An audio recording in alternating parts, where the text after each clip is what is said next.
രണ്ട് ചാനലുകളുടെ മുതലാളിമാർ തമ്മിൽ അങ്ങോട്ടും ഇങ്ങോട്ടും യുദ്ധത്തിലാണ്. ആ ചാനൽ ഇപ്പോൾ മാനനഷ്ടത്തിന് ഇരു കൂട്ടരും അങ്ങോട്ടും ഇങ്ങോട്ടും ഒരാൾ 100 കോടിക്ക് ഫയൽ ചെയ്തപ്പോൾ മറ്റേ ആൾ 150 കോടിക്ക് ഫയൽ ചെയ്തിരിക്കുകയാണ്.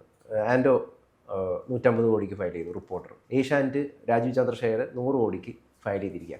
ഇതെന്തൊരു ഒരു നാണം കെട്ട രീതിയിലേക്ക് മാറിത്തീരല്ലേ ഈ ഒരു രണ്ട് ചാനൽ തമ്മിൽ പരസ്പരം മത്സരിക്കുന്നു. അതും ഈ ആൻഡോയുടെ വിഷയത്തിൽ ഈ മെസ്സിനെ വരില്ല, ഇപ്പോൾ വരും, നാളെ വരും എന്ന് പറഞ്ഞിട്ട് അങ്ങനെ ആളുകളെ കബളിപ്പിച്ചതിന്റെ ഒരു വാർത്ത നാളെ വരും എന്നുള്ളത് ഗൗതം പറയരുത്. ഈ വിൻഡോയിൽ വരില്ല, അടുത്ത വിൻഡോയിൽ വരും. വിൻഡോ എന്നുള്ള വാക്ക് ഉപയോഗിക്കും. അല്ല, അത് ഏഷ്യാനെറ്റ് വാർത്തയാക്കി, അത് പരാതി രീതിയിൽ വാർത്തയാക്കി എന്നതിന്റെ പേരിലുള്ള പ്രതികാരമാണോ യഥാർത്ഥത്തിൽ രാജീവ് ചന്ദ്രശേഖരനെതിരെ നടക്കുന്നത്? രാജീവ് ചന്ദ്രശേഖരനെതിരെയുള്ള കേസ് ഇപ്പം ഉണ്ടായതല്ല, അത് നേരത്തെ മുതലുള്ളതാണ്. 2016 അവരുടെ നിയമസഭയിൽ വന്നിട്ടുള്ളതാണ്. ആ കേസിൽ ചില വസ്തുതകളുണ്ട്. പക്ഷേ ഞാൻ കഴിഞ്ഞ ദിവസം തന്നെ ഒരു വീഡിയോ ചെയ്തപ്പോൾ ഗൗതം കൃത്യമായി പറഞ്ഞിരുന്നു, രാജീവ് ചന്ദ്രശേഖരൻ, ഞാനിത് റിപ്പോർട്ട് ചെയ്ത ആളുകളോടും ഞാൻ വിളിച്ച് ചോദിച്ചിരുന്നു, പക്ഷേ അവരെന്താ പറഞ്ഞതെന്ന് ഞാൻ പറയുന്നില്ല. അപ്പോൾ യഥാർത്ഥത്തിൽ ഈ BPL ഇന്ത്യ എന്ന് പറയുന്ന കമ്പനിയാണ് ഈ പറയുന്ന നമ്പ്യാരുടെ കമ്പനി. അതായത് രാജീവ് ചന്ദ്രശേഖരൻ ഭാര്യയുടെ അച്ഛൻ്റെ കമ്പനിയാണത്. അത് 1900 നേരത്തെ തുടങ്ങിയൊരു കമ്പനിയാണ്. വർഷങ്ങൾക്ക് മുമ്പേ, പതിറ്റാണ്ടുകൾക്ക് മുമ്പേ തുടങ്ങിയ കമ്പനിയാണ്. രാജീവ് ചന്ദ്രശേഖരൻ 486-ന്റെ ചിപ്പുണ്ട്. ഗൗതം കണ്ടിട്ടില്ല, പെൻഡിയോ ഒക്കെ പറഞ്ഞതിന് മുമ്പ് 486 ചിപ്പുണ്ട്. ആ ചിപ്പൊക്കെ ഉണ്ടാകുമ്പോഴാണ് ഞാനൊക്കെ കമ്പ്യൂട്ടർ പഠിക്കാൻ പോണേ. 486 ചിപ്പിലുള്ളതാണ്. ആ കമ്പ്യൂട്ടർ ഉണ്ടാക്കിയിട്ടുള്ള അതിലെ അംഗമാണ്. അതിനുശേഷം അദ്ദേഹം വന്നിട്ട് തുടങ്ങുന്ന കമ്പനി BPL മൊബൈലാണ്. അതിന് മുമ്പ് എൻ്റെ അറിവ് ശരിയാണെങ്കിൽ കുറച്ചു കാലം അദ്ദേഹം ഈ BPL ഇന്ത്യ ലിമിറ്റഡ് എന്ന് പറയുന്ന കമ്പനിയിൽ ഉണ്ടായിരുന്നു. പക്ഷേ അദ്ദേഹം പറയാൻ സാധ്യതയുള്ളൊരു കാര്യം, പക്ഷെ അതുപോലും രാജീവ് ചന്ദ്രശേഖരൻ എന്തുകൊണ്ട് പറഞ്ഞില്ല എന്ന് എനിക്ക് സംശയമുണ്ട്. കാരണം അദ്ദേഹത്തിന് പറയാൻ പറ്റുന്ന ഒരു കാര്യം, ഞാൻ ആ സമയത്ത് ആ കമ്പനിയിൽ ഇല്ല, നിങ്ങൾ തെറ്റിദ്ധരിപ്പിച്ചതാണ് എന്ന് വേണമെങ്കിൽ അദ്ദേഹത്തിന് പറയാം. പക്ഷെ അത് പറയാതെ അദ്ദേഹം റോഷിപാലിനോട്, അതായത് റിപ്പോർട്ടറിലെ റോഷിപാലിനോട് നിനക്ക് വട്ടാണെന്ന് കാണിച്ചിട്ട് പോവുകയാണ്. നമ്മൾ ചില അത്ഭുതങ്ങളൊക്കെ കണ്ടുകൊണ്ടിരിക്കുകയാണ് ഇപ്പം. അതായത് കേരളത്തിലെ ഏറ്റവും പ്രമുഖരായിട്ടുള്ള ഒരു രാഷ്ട്രീയ നേതാവ് ഒരു റിപ്പോർട്ടറോട് നിനക്ക് വട്ടാണ് എന്നൊക്കെ കാണിക്കുകയാണ്. അത് നമ്മൾ അത്ഭുതം കണ്ടു. പിന്നെ തൊട്ടടുത്ത ദിവസം ഇനി താങ്കൾക്ക് എക്സ്ക്ലൂസീവ് ആയിട്ടുള്ള ഒരു കാര്യം കൂടി, ഈ വാർത്ത അതിന്റെ കാരണം എന്താണെന്ന് വെച്ച് കഴിഞ്ഞാൽ എന്തിനാണ് ഇതിപ്പോ കുത്തിപ്പൊക്കിയത്? അതിന്റെ ഒരു അടിസ്ഥാനം എന്താണ്?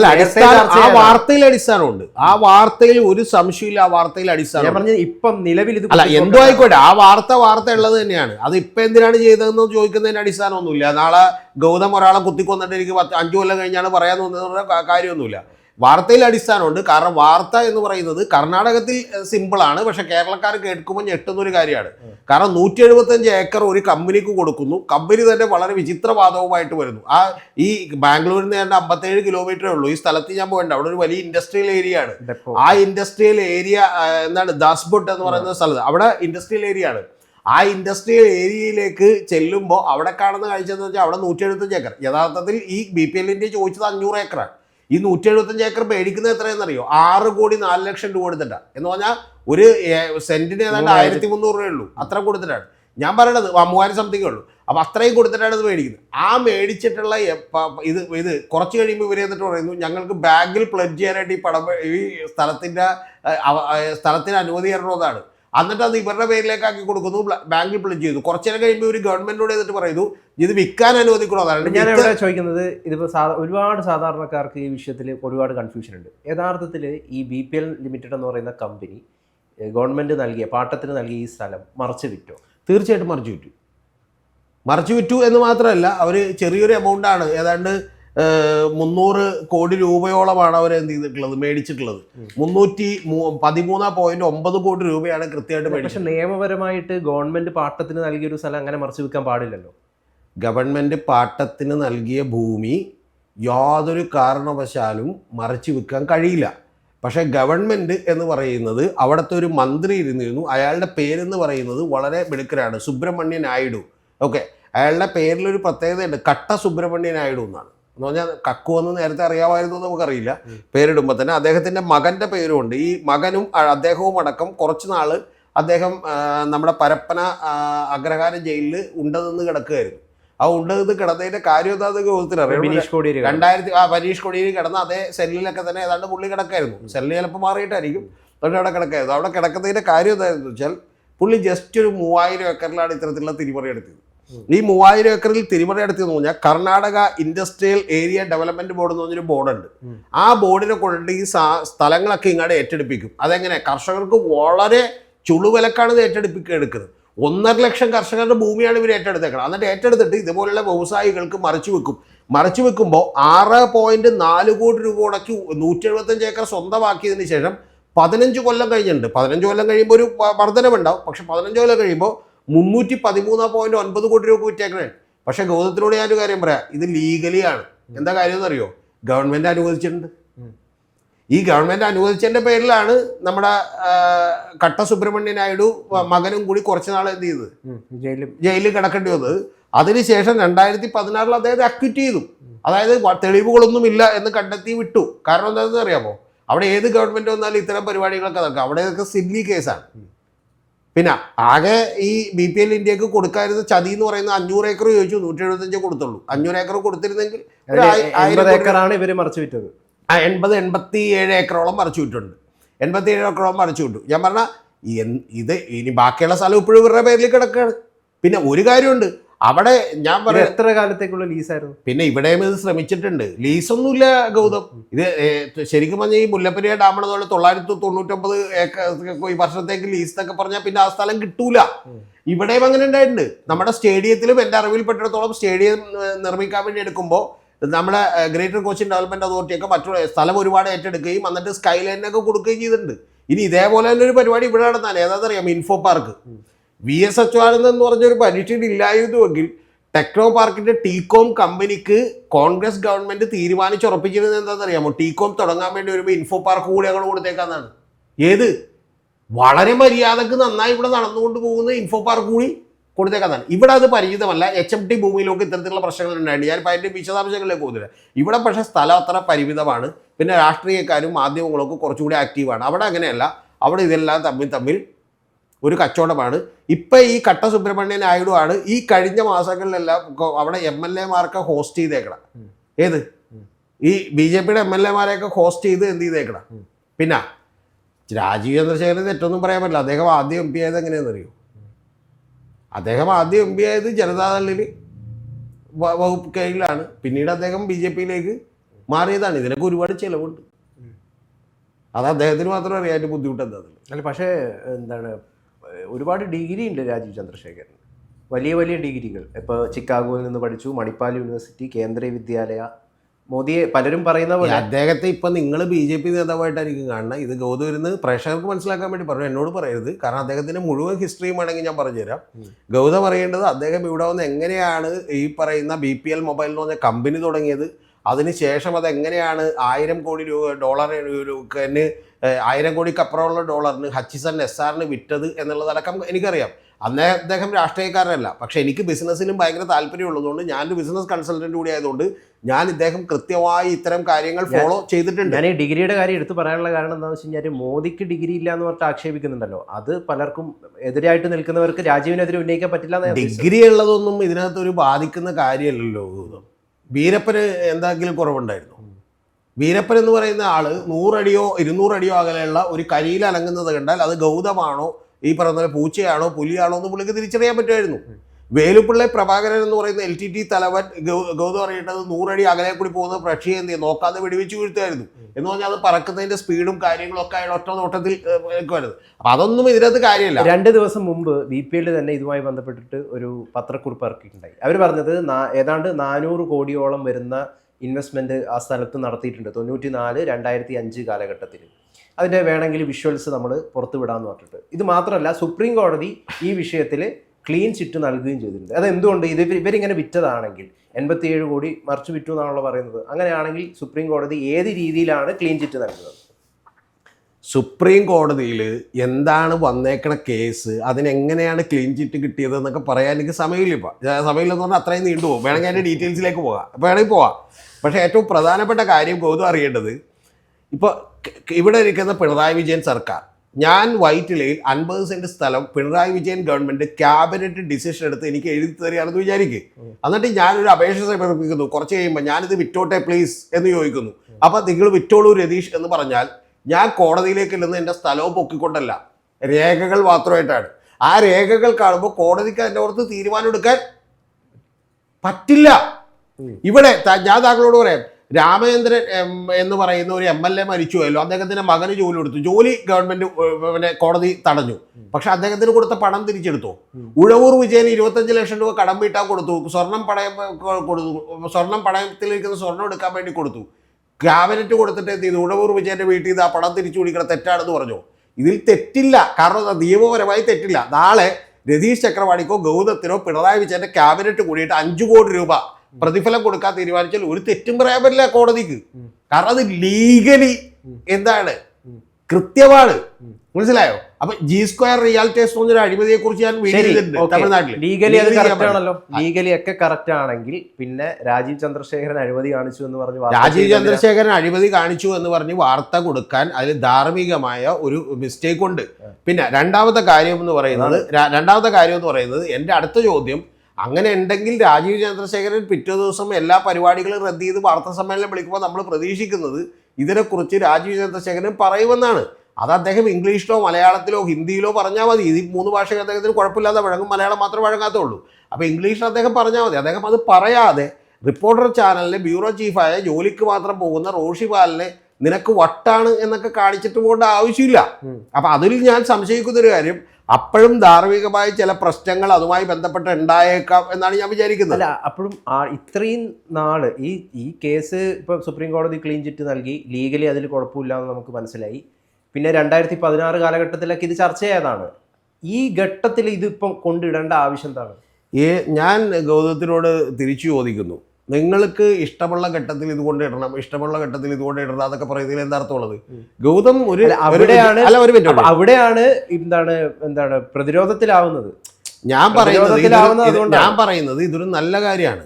ഇവിടെ കേരളത്തിൽ സാധാരണ മാധ്യമ പ്രവർത്തകരുടെയും മാധ്യമ സ്ഥാപനങ്ങളുടെയും ഒരു രീതി എന്താണെന്ന് വെച്ചാൽ അവർ തമ്മിൽ എതിരായിട്ടുള്ള ഒരു വാർത്തയും കൊടുക്കാറില്ല.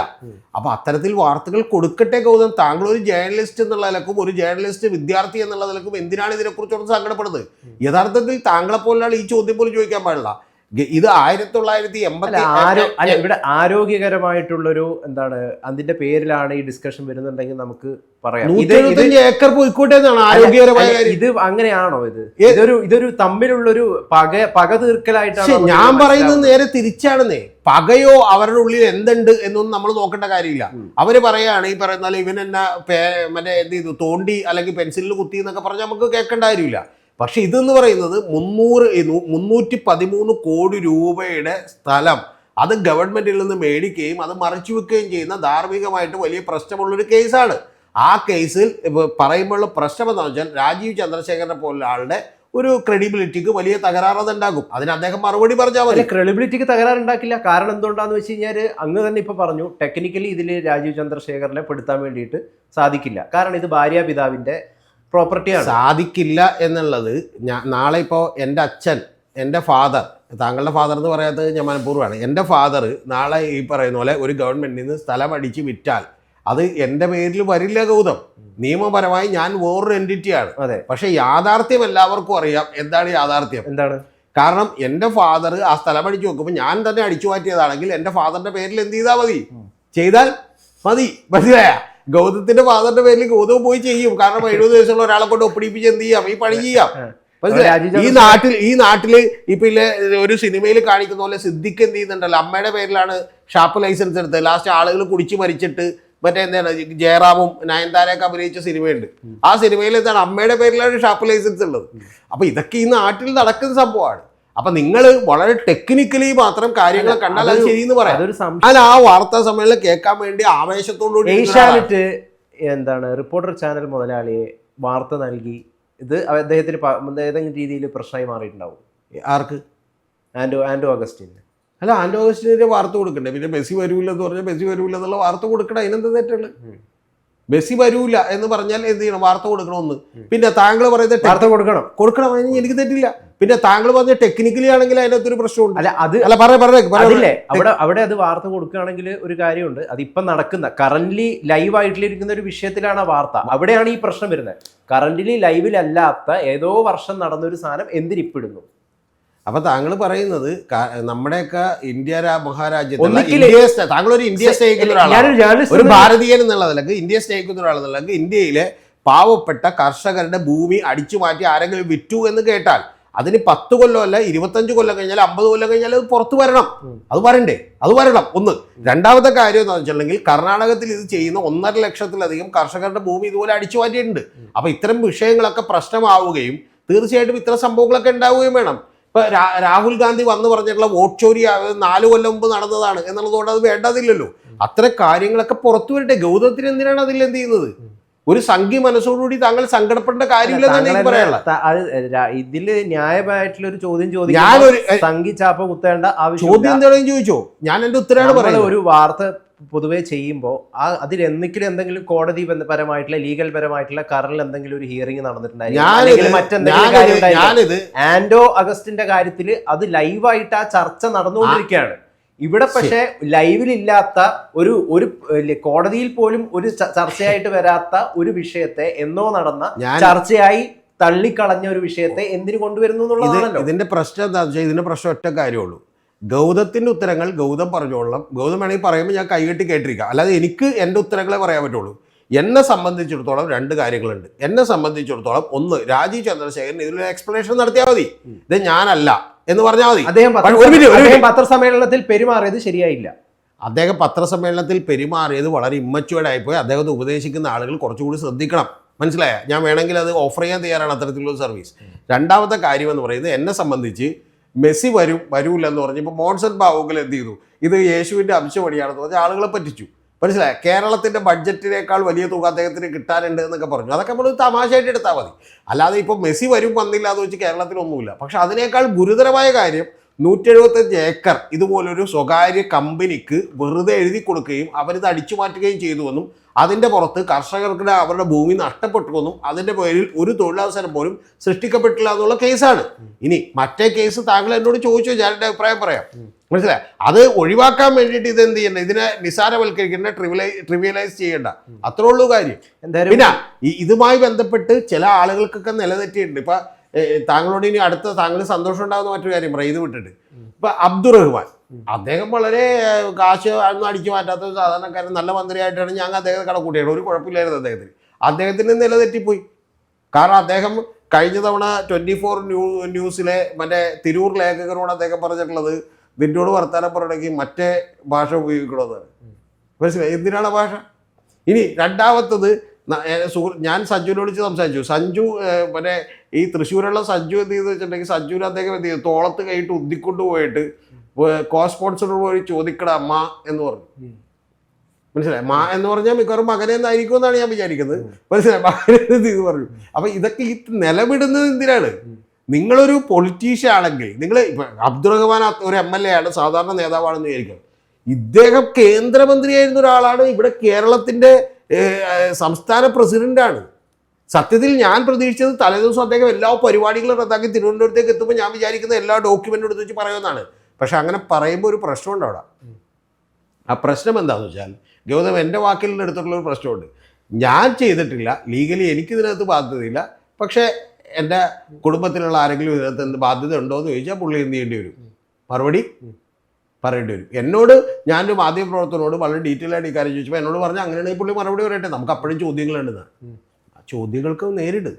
അല്ലാതെ വട്ടാണെന്നും നിന്നോട് സംസാരിക്കാൻ മറ്റേ ഭാഷ വേണമെന്നും നിന്റെ ഈ പറയുന്ന പോലെ കോ സ്പോൺസറോട് പോയി ചോദിക്കണം അമ്മ എന്ന് പറയുന്നതിനൊക്കെ ഒരുപോലെ എന്ത് ചെയ്യണം ഗൗതം? എതിർക്കണം. അല്ല, അവിടെ താങ്കൾ ഇപ്പം താങ്കളെപ്പോലെ എല്ലാവർക്കും പെരുമാറാൻ, അല്ലെങ്കിൽ മറ്റുള്ളവരെ പോലെ ഇവിടെ അദ്ദേഹം നേരിടാൻ സാധ്യതയുള്ള ഒരു വിഷയം എന്താണെന്ന് വെച്ച് കഴിഞ്ഞാൽ, തനിക്കൊരു ബന്ധവുമില്ലാത്ത, താനൊന്നും ചെയ്യാത്ത ഒരു വിഷയത്തിൽ മാധ്യമങ്ങൾ എല്ലാവരും കൂടി, അതായത് നല്ല രീതിയിൽ കേരളത്തിൽ BJP ഇങ്ങനെ വളർത്തിക്കൊണ്ടുവരുമ്പോൾ ക്രിഡൻഷ്യല് തകർക്കുക എന്നുള്ള ഒറ്റ ഉദ്ദേശത്തോടു കൂടി കള്ള ആരോപണം ഉണ്ടാകുമ്പോൾ ഒരു മനുഷ്യൻ എന്ന നിലയിൽ അദ്ദേഹം അറിയാതെ പൊട്ടിത്തെറിച്ചു പോയതും ആവാലോ. ഈ കള്ള ആരോപണം എന്ന് പറഞ്ഞാൽ BPL ഇന്ത്യ ലിമിറ്റഡ് എന്ന് പറയുന്ന ഒരു കമ്പനി ഈ 6.175 കള്ള ആരോപണം എന്ന് പറഞ്ഞാൽ രാജീവ് ചന്ദ്രശേഖരനാണ് ഇത് ചെയ്തത് എന്ന നിലയിലുള്ള പ്രചരിപ്പിക്കുമ്പോൾ, ഞാൻ ഒരു രാഷ്ട്രീയ നേതാവായിട്ടിരിക്കുമ്പോൾ ഞാൻ എൻ്റെ പാത്രം സ്വത്തല്ല ഗൗതം തെരഞ്ഞെടുപ്പ് കമ്മീഷൻ മുമ്പിൽ കൊടുക്കേണ്ടത്. എൻ്റെ ഭാര്യയുടെയും സ്വത്തുക്കൾ കൊടുക്കണം. ഇന്ത്യയിലെ ഒരു പൊതുപ്രവർത്തകനെ സംബന്ധിച്ചോളം അദ്ദേഹത്തിൻ്റെ കുടുംബത്തിൻ്റെ കാര്യങ്ങൾ കൂടി വിശദീകരിക്കാൻ അദ്ദേഹം തീർച്ചയായിട്ടും ബാധ്യസ്ഥരാണ്. ആ ബാധ്യസ്ഥനായതുകൊണ്ട് തന്നെയാണ് ഈ രാജ്യത്ത് വന്നിട്ടുള്ള പല എന്ത് രാജീവ് ഗാന്ധി ഭരിക്കുമ്പോഴത്തേക്കും എന്ത് ചെയ്തില്ലേ, രാജീവ് ഗാന്ധിയുടെ കുടുംബക്കാർക്കെതിരെ ആരോപണമൊന്നും ഉണ്ടായിട്ടില്ലേ? മനസ്സിലായ? ഇറ്റലിയുടെ ഈ പറയുന്ന ഇത് ഇത്തരം നിങ്ങൾ മറ്റേ കാണിക്കാറില്ലല്ലോ. സോണിയാഗാന്ധിയെ കുറിച്ച് പറയുമ്പോൾ പല ഇറ്റാലിയൻ ബന്ധങ്ങളും പറയാറുണ്ടല്ലോ. നിങ്ങൾ എന്ത് തെളിവിന്റെ പുറത്താണ് ജോർജ് സോറോസ് എന്ന് 24 മണിക്കൂർ പറഞ്ഞുകൊണ്ടിരിക്കുക? അപ്പൊ അതൊന്നും പറയണ്ട. ഇനി സോറോസിന്റെ ബന്ധമൊക്കെ അവിടെ നിൽക്കട്ടെ, കുഴപ്പമില്ല. സ്വന്തം കുടുംബത്തിന്റെ കാര്യങ്ങളെങ്കിലും വിശദീകരിക്കാൻ ബാധ്യസ്ഥനാണ്. പക്ഷെ അത്തരം കാര്യങ്ങൾ വിശദീകരിക്കപ്പെടണം എന്നുള്ളത് മാത്രമേ നമുക്ക് ആ കാര്യത്തിൽ പറയാനുള്ളൂ. പിന്നെ എന്നെ സംബന്ധിച്ചോളം എനിക്ക് ഒരു പക്ഷപാതിത്വവും ഇല്ല.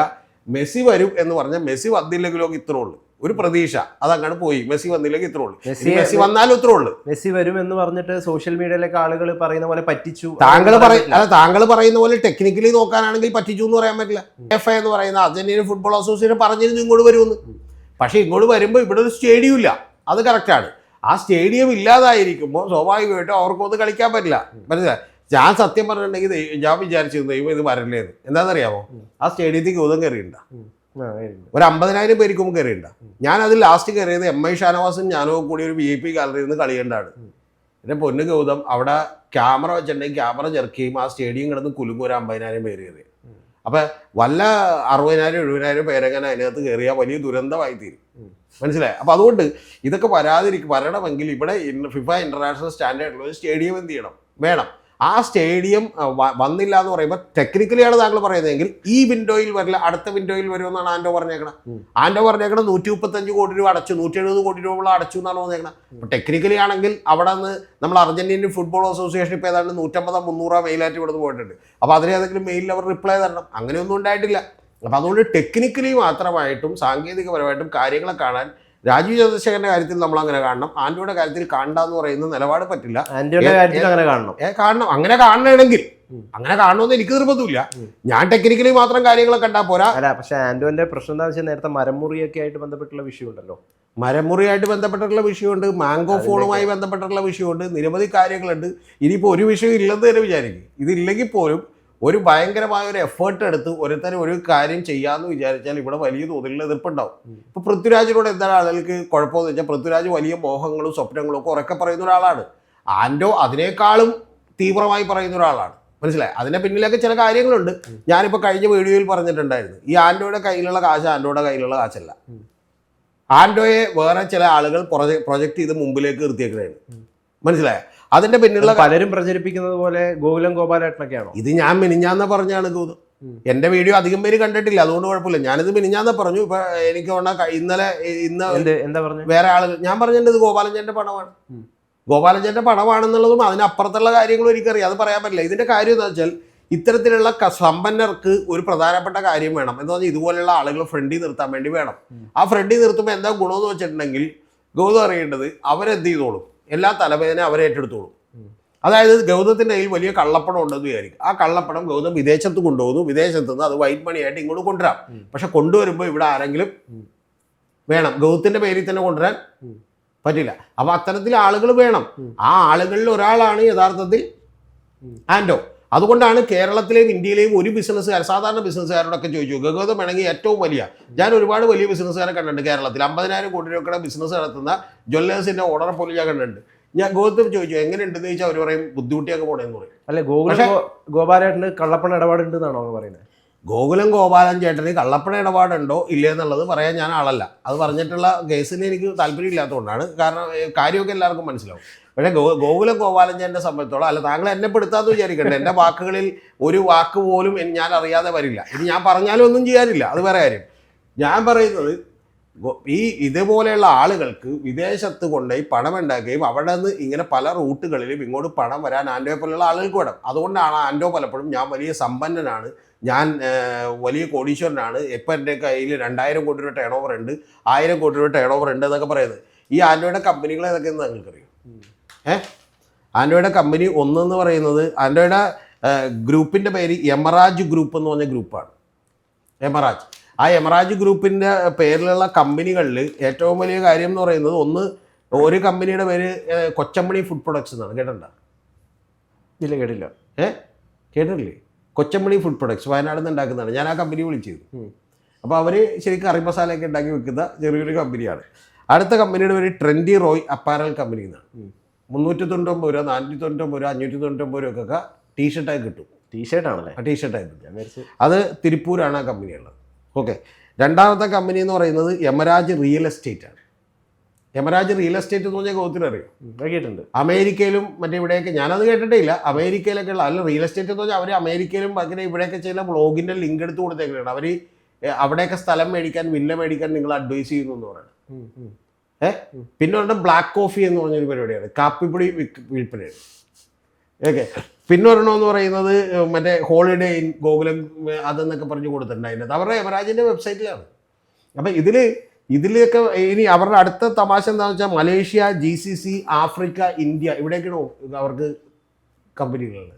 അപ്പോൾ ഇതെല്ലാം എന്താണെന്ന് വെച്ചിട്ടുണ്ടെങ്കിൽ ബേസിക്കലി ഞാനൊരു സമ്പന്നനാണ് എന്ന് കാണിച്ചാൽ മാത്രമേ ഈ പണം കൊണ്ടുവരാൻ പറ്റുള്ളൂ. അല്ലാതെ ഞാൻ സമ്പന്നനാണെന്ന് കാണിച്ചാലല്ലേ നാളെ എൻ്റെ കയ്യിൽ 500 കോടി രൂപ ഉണ്ടെങ്കിൽ ഗൗതം വിശ്വസിക്കുള്ളൂ. അല്ലാതെ ഞാൻ സമ്പന്നനല്ലെന്ന് കാണിച്ചാൽ എന്ത് ചെയ്യും? ഇനി ആൻഡ്രോയുടെ റീലുകൾ മൊത്തം നോക്കിക്കോ. താൻ തോന്നി സിനിമയിലെ ഡയലോഗ് എടുത്തിട്ടായിരിക്കും. ഏത് ഞാൻ വലിയ ആളാണെന്നുള്ള ലെവലിലായിരിക്കും. മനസ്സിലായി? ലൂയി വിറ്റൻ്റെ ബെൽറ്റൊക്കെ ക്ലോസപ്പ് ഷോട്ടിലെടുത്ത് കാണിച്ചിട്ടുണ്ടാവും. മനസ്സിലായി? ടൊയോട്ട വെൽഫെയറും അതുപോലെ തന്നെ ഡിഫൻഡറും ഈ വണ്ടികളൊക്കെ എന്ത് ചെയ്യും? കാണിക്കും. ഇതിൻ്റെയൊക്കെ പിന്നിലുള്ള കാര്യം ഇതാണ്. പിന്നെ അതിനൊന്നും ഇപ്പോൾ ആൻഡോയെ മാത്രമായിട്ട് നമ്മൾ കുറ്റപ്പെടുത്തേണ്ട കാര്യമില്ല. കാരണം ആൻഡോ കൂടാതെ ഈ നാട്ടിൽ ഒരുപാട് പേര് അത്തരം പരിപാടികൾ ചെയ്യുന്നുണ്ട്. പിന്നെ ആൻഡോക്ക് പറ്റിയ കേസ് എന്ന് വെച്ചാൽ ആൻഡോ മറ്റേ മാംഗോ ഫോണും മരമുറി കേസിലൊക്കെ പെട്ടതുകൊണ്ടുള്ള പ്രശ്നങ്ങൾ ഇപ്പോഴും മാറിയിട്ടില്ല. യഥാർത്ഥത്തിൽ ആൻഡോ ഇതെല്ലാം ചെയ്തുകൊണ്ടിരിക്കുന്നത് 2 കാര്യങ്ങൾ കൊണ്ടാണ്. ഒന്ന്, ആൻഡോക്ക് ജീവിക്കണം. രണ്ടാമത്തെ ഒരു ഡാമേജ് കൺട്രോൾ എന്നുള്ള അങ്ങ് പറയുന്നത്, അങ്ങ് വിശ്വസിക്കുന്നത് ഏഷ്യാനെറ്റ് ഈ മെസ്സിയുമായി ബന്ധപ്പെട്ടുള്ള വാർത്ത ചെയ്തതുകൊണ്ട് രാജീവിന്റെ പഴയ ഇഷ്യൂ കുത്തിപ്പൊക്കിയതല്ല. രാജീവിന്റെ ഞാൻ പറയുന്നത് നേരെ തിരിച്ചാണെന്നേ. അങ്ങനെ ആണെങ്കിൽ തന്നെ വന്നോട്ടെ, അതിന് രാജീവ് മറുപടി പറയണമെന്നാണ് ഞാൻ പറയുന്നത്. ഓക്കെ, മനസ്സിലായോ? ഞാനും ഗൗതവുമായിട്ട് ഉടക്കുണ്ടാവുമ്പോൾ ഗൗതം ചെയ്ത വൃത്തികേടും ഇപ്പൊ നമ്മുടെ ഈ യൂട്യൂബ് ചാനലുകളിൽ തന്നെ ചില ചാനലുകൾക്കകത്ത് പ്രശ്നങ്ങൾ നടക്കുമ്പോഴാണ് ഈ യാഥാർത്ഥ്യങ്ങൾ പുറത്തേക്ക് വരുന്നത്. മനസ്സിലായോ? അവർ തമ്മിൽ തെറ്റുമ്പോഴാണ് ഇവർ തമ്മിൽ എന്തായിരുന്നു എന്നൊക്കെ യാഥാർത്ഥ്യങ്ങളോ. അങ്ങനെ വരട്ടെ. നമ്മളതോർത്ത് എന്തിനാണ് പറയുന്നത്? താങ്കൾ ഒരു കാര്യത്തെക്കുറിച്ചോ മറ്റേതിനെ കുറിച്ചോ ഒന്നും പറയുന്നില്ല. രാജീവ് ചന്ദ്രശേഖർ യഥാർത്ഥത്തിൽ പ്രശ്നത്തിലാവുന്നത് അദ്ദേഹത്തിന്റെ ഈ മറുപടി കൊണ്ട് മാത്രമാണ്. മറുപടി അല്ല ഞാൻ പറയുന്നത്, അതായത് നൈസായിട്ട് ഇത് ആൻഡോ സത്യത്തില് മറുപടി ഒന്നും പറഞ്ഞില്ലെങ്കിൽ കേരളത്തിലൊന്നും ചോദിക്കാനില്ല. കാരണം ആൻഡോയോട് നമ്മൾ എന്ത് ചോദിക്കണം? ആൻഡോക്ക് നമ്മൾ വോട്ട് കൊടുത്ത് ജയിപ്പിച്ച ആൻഡോ 2019 തെരഞ്ഞെടുപ്പ് മത്സരിച്ചിരുന്നു വയനാട് BJPയുടെ കാൻഡിഡേറ്റ് ആയിട്ട്. പിന്നെ തുഷാർ വെള്ളാപ്പള്ളി വന്നപ്പോഴാണ് ആൻഡോ എന്ത് ചെയ്തത്? ഇത് വേണ്ടെന്ന് പറഞ്ഞു പോയത്. അല്ലെങ്കിൽ മത്സരിച്ചാലേ ആൻഡോ. അപ്പം അതുകൊണ്ട് ആൻഡോയും ഈ രാജീവ് ചന്ദ്രശേഖർ കൂടി ഉള്ളത് ഇനി പഴയ ഒരു BJP പഠനവും ആൻഡോ തമ്മിലുള്ള പ്രശ്നമാണെന്ന് നമുക്കറിയില്ല. നമ്മുടെ ഉത്തരവാദിത്വമുള്ളൂ. യഥാർത്ഥത്തിൽ ഈ മെസ്സി വരുമോ അല്ലെങ്കിൽ ബാക്കിയുള്ള പ്രശ്നങ്ങളുമായി ബന്ധപ്പെട്ട് വലിയ പ്രശ്നങ്ങളുണ്ട്. കാരണം വെച്ചാൽ ഈ സ്റ്റേഡിയം കൊടുത്തതിന് കരാറില്ല, അങ്ങനെ നിരവധി കാര്യങ്ങളുണ്ട്. അതിനൊക്കെ മറുപടി പറയേണ്ടത് ആരാന്ന് വെച്ചാൽ അബ്ദുറഹ്മാനും പിണറായി ഗവൺമെൻറ്റുമാണ് മറുപടി പറയേണ്ടത്. ഇവിടെ രാജീവ് ചന്ദ്രശേഖരനാണ് മറുപടി പറയേണ്ടത്. കാരണം എന്താ? അദ്ദേഹം കേന്ദ്രത്തിൽ അധികാരത്തിലിരുന്ന ഒരു മന്ത്രിയാണ്, ഒരു രാഷ്ട്രീയക്കാരനാണ്. അദ്ദേഹത്തിൻ്റെ പൊതുജീവിതത്തെക്കുറിച്ച് ഉയരുന്ന ചോദ്യങ്ങൾക്ക് അദ്ദേഹത്തിന് മറുപടി പറയാൻ ബാധ്യതയുണ്ട്. അല്ലാതെ വട്ടാണെന്നൊന്നും പറഞ്ഞിട്ട് കാര്യമില്ല. ആൻഡോക്ക് ഒരു ബാധ്യതയില്ല, രതീഷ് ചക്രവാണിക്ക് ഒരു ബാധ്യതയില്ല. കാരണം എന്താ വെച്ചാൽ നമ്മളാരും പൊതു തെരഞ്ഞെടുപ്പിൽ അവസാനമായിട്ട് എനിക്ക് ചോദിക്കാനുള്ളത്, ഇതിൽ ആൻഡോയെ മാത്രം ഇതിൽ പെടുത്തിയിട്ട് ആരോപണം അല്ലെങ്കിൽ പരാതി പറയേണ്ട, അതിൽ ഗോകുലം ഗോപാലേട്ടനും കൂടി ഉണ്ടെന്നാണ്. അല്ല, അതൊക്കെ ഇപ്പോൾ പുറത്തു വരുമല്ലോ. ഇനി ബാക്കിയുള്ള പലരും പുറത്തു കൊണ്ടുവരും. ഇപ്പം ഞാനായിട്ട് അത് എന്ത് ചെയ്യുന്നില്ല, പറയുന്നില്ല. കാരണം ഞാനത് ഓൺ ചെയ്തിട്ട് എനിക്ക് അതിൻ്റെ പുറകെ കേസിനൊന്നും പോകാൻ പറ്റില്ല. പിന്നെ ഗൗതം പറഞ്ഞൊരു കാര്യം കൂടി പറയാം. ഈ 100 കോടി 150 കോടിയൊക്കെ ഇവർ തമാശാണ്. ഗൗതം ഇതൊക്കെ വക്കീൽ നോട്ടീസ് അയച്ചിട്ടേ ഉള്ളൂ, കേസൊന്നും കൊടുക്കില്ല. ആൻഡോന്റെ പിന്നിൽ ഈ ബുദ്ധി, മെസ്സിയെ കൊണ്ടുവരണം. നേരത്തെ ബോബി ചെമ്മണ്ണൂർ മർഡോണയെ കൊണ്ടുവന്നായിരുന്നു കണ്ണൂര്. അതേപോലെ എന്താണ് ഈ ബുദ്ധിയൊക്കെ ഉപദേശിച്ചു കൊടുത്തത് ഈ പ്രമുഖ വ്യവസായി തന്നെയാണ്. തീർച്ചയായിട്ടും, ഒരു സംശയമില്ല. കാരണം എന്താ വെച്ചാൽ ഇതൊരു വലിയ മെഗാ പ്ലാനാണ്. മെസ്സി ഈ ബോബി ചെമ്മണ്ണൂര് അർജന്റീന കൊണ്ടുവന്ന മറ്റേ മറഡോണയെ കൊണ്ടുവന്നപ്പോഴുള്ള ഡീറ്റെയിൽസ് മൊത്തം എനിക്കറിയാം. അതിന് എത്ര പണം കൊടുത്തതെന്നറിയാം. പക്ഷെ അതിൻ്റെയൊക്കെ പിന്നിലുള്ള കാര്യം എന്ന് പറഞ്ഞാൽ അത് മറഡോണ എന്ന് പറഞ്ഞൊരു വ്യക്തി ഒറ്റയ്ക്ക് കൂടെ വന്നാണ്. മെസ്സി അങ്ങനെ വരുന്നതിനും പ്രശ്നമൊന്നുമില്ല. ഇപ്പൊ അടുത്ത തവണ മെസ്സി ഇന്ത്യയിൽ വരണ്ട അങ്ങനെ. പക്ഷെ അതല്ല ഗൗതം പറയേണ്ടത്, ഒരു ടീം അങ്ങനെ തന്നെ കളിക്കാൻ വരുന്നു എന്ന് പറയുമ്പോൾ അതൊരു വലിയ ഈവൻ്റാണ്. പിന്നെ ആ ഈവൻ്റ് കൊണ്ട് കേരള ഗവൺമെൻറ് അത് ഉദ്ദേശിക്കണമെന്ന് എനിക്ക് മനസ്സിലായിട്ടില്ല. കാരണം അങ്ങനെ വന്ന് മെസ്സി കളിച്ചു പോയതുകൊണ്ട് നാളെ ഇവിടുത്തെ സ്പോർട്സ് രംഗം മുഴുവൻ പുഷ്ടിപ്പെടുമെന്നൊന്നും ഞാൻ വിചാരിക്കുന്നില്ല. ഈ ആൻഡോക്കൊക്കെ പറ്റുന്ന കുഴപ്പമാണ്. ആൻഡോ പറയുന്നത് 70 കോടി രൂപ ഞാൻ സ്റ്റേഡിയം നന്നാക്കി അങ്ങോട്ട് കൊടുക്കും, പിന്നെ എന്തു ആയിക്കോട്ടെ, നഷ്ടം മുഴുവൻ ഞാൻ സഹിച്ചോളാം എന്നൊക്കെയാണ് എന്ത് ചെയ്ത്. അതൊന്നും ഇവിടുത്തെ ജനം ആൻഡോ ഒറ്റയ്ക്കല്ല. ആൻഡോ ഒറ്റയ്ക്ക് 70 കോടി രൂപ ഗൗതത്തിന് തോന്നുന്നുണ്ടോ ഈ പറയുന്ന ട്രെൻഡി റോയി കൊച്ചമ്പളി ഫുഡ് പ്രൊഡക്ട്സ് ഒക്കെ ആയിട്ടിരിക്കുന്ന ആൻഡോ 70 കോടി രൂപ എടുത്ത് അങ്ങനെ എന്ത് ചെയ്യും? ഇനി വേറൊരു കാര്യം കൂടി പറയാം, ഗൗതം കട്ടിയല്ലേ, ഇത് പ്രധാനപ്പെട്ട ഒരു കാര്യം എന്താണെന്ന് അറിയോ ഗൗതം? ഈ ഖത്തർ ഇതിനു മുമ്പ് ഇന്ത്യയിലെ വേറൊരു കമ്പനി നമ്മുടെ ലയണൽ ആന്ത്രിയാസ് മെസ്സിയെ ബ്രാൻഡ് അംബാസഡർ ആക്കിയിരുന്നു. ഏതാ കമ്പനി എന്നറിയോ? ബൈജൂസ് ആപ്പാണ്. കേട്ടിട്ടുണ്ട്? ബൈജൂസ് ആപ്പിന്റെ സോഷ്യൽ മീഡിയയിലെ ബ്രാൻഡ് അംബാസഡർ ഇതായിരുന്നു. എങ്ങനെയാണ് ആയെന്നറിയോ? ഖത്തർ വേൾഡ് കപ്പ് ഉണ്ടല്ലോ ഈ കഴിഞ്ഞ, ഈ ഖത്തർ വേൾഡ് കപ്പ് സ്പോൺസർ ചെയ്ത ആരൊക്കെയെന്നറിയോ? ഒന്ന് കിയയുടെ വരുമാനം എത്രയെന്നറിയോ? ഒരു കൊല്ലം 4 ലക്ഷം കോടിയാണ്. തൊട്ടടുത്തത് ഖത്തർ എയർവേസ് 1 ലക്ഷം കോടിയാണ്. മൂന്നാമത്തെ കമ്പനി ഇന്ത്യൻ കമ്പനിയാണ്, നമ്മൾ അഭിമാനിക്കേണ്ട കമ്പനിയാണ്. ആരാന്നറിയോ? ബൈജൂസ് ആപ്പ്. എത്ര ടേൺ ഓവർ എന്നറിയോ? 2268 കോടി രൂപയാണ്.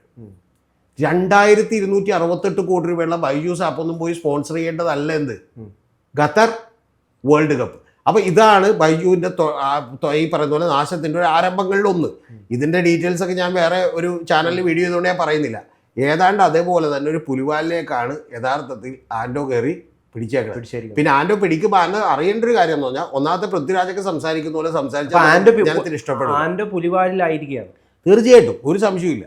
സത്യത്തിൽ ഇപ്പൊ കേരളത്തിലുള്ള എല്ലാവരും ആഗ്രഹിക്കുന്ന ഒരു കാര്യം, അതായത് ആൻഡോ മാത്രമല്ല, ആൻഡോ പുലിവാലിലായപ്പോൾ പുറകിലുള്ള ആൾക്കാർ എല്ലാം പ്രശ്നത്തിലാവും. പുറകിലുള്ള ആളുകൾക്ക് പ്രശ്നമില്ല ഗൗതം, അതല്ലേ പുറകിൽ നിൽക്കണം. പുറകിലുള്ള ആളുകൾക്ക് പ്രശ്നമില്ല, കാരണം അത് ആൻഡോയാണ് ഫേസ് വന്നേക്കണേ. ഈ ആൻഡോ ഇവർക്ക് മുടക്കിയ പണം പോകുന്ന മാത്രമേ ഉള്ളൂ. ഈ പണം ഇവിടെ വന്നൊരു ഈവന്റ് ആക്കി കൊണ്ടുവരുമ്പോൾ അതിന് വേറെ ചില വലിയ സൗകര്യങ്ങളുണ്ട്. ആ സൗകര്യങ്ങൾ എന്താണെന്ന് വെച്ചിട്ടുണ്ടെങ്കിൽ ഈ പണം വൈറ്റ് ആക്കി മാറ്റാൻ പറ്റുന്ന വലിയ സൗകര്യങ്ങളുണ്ട്. ആ സൗകര്യങ്ങളാണ് ഇതിന്റെ പുറകിലുള്ളത്. പിന്നെ ഒരു കാര്യം കൂടി പറയാം, രാജീവ് ചന്ദ്രശേഖരനെതിരെ പറഞ്ഞ പോലെ ആൻഡോയ്ക്കെതിരെ ഒരു കാര്യം കൂടി ഉണ്ട്. 8ാം സ്ഥാനത്ത് നിൽക്കുന്ന റിപ്പോർട്ടർ ചാനൽ ഇപ്പൊ യഥാർത്ഥത്തിൽ 1ാം സ്ഥാനത്താണ്. ഈ 1ാം സ്ഥാനത്തായതിന്റെ ഒരു കെറുവും ദേഷ്യവും എല്ലാം ബാക്കിയുള്ള എല്ലാ ചാനലുകൾക്കും ഉണ്ട് എന്നുള്ളതും ഒരു അസൂയൊക്കെ ഉണ്ടെന്നുള്ളതും സത്യമാണ്. സത്യമായിട്ട് പറയണമല്ലോ, ഇത് നിങ്ങൾക്ക് പറ്റുമോ കൊടുത്താൽ മതി. ഇതാണ് യാഥാർത്ഥ്യം. അപ്പൊ അതുകൊണ്ട് ഇത് വേറെ ഏതെങ്കിലും വ്യവസായിയാണ് ഇത്തരം കാര്യങ്ങളൊക്കെ ചെയ്തിരുന്നെങ്കിൽ ഇത്തരം പ്രശ്നം ആവൂല. മനസ്സിലായ? ഇപ്പൊ ബോബി ചെമ്മണ്ണൂരാണ് ചെയ്തെങ്കിൽ പോലും ഇത്രയും പ്രശ്നമാവൂല.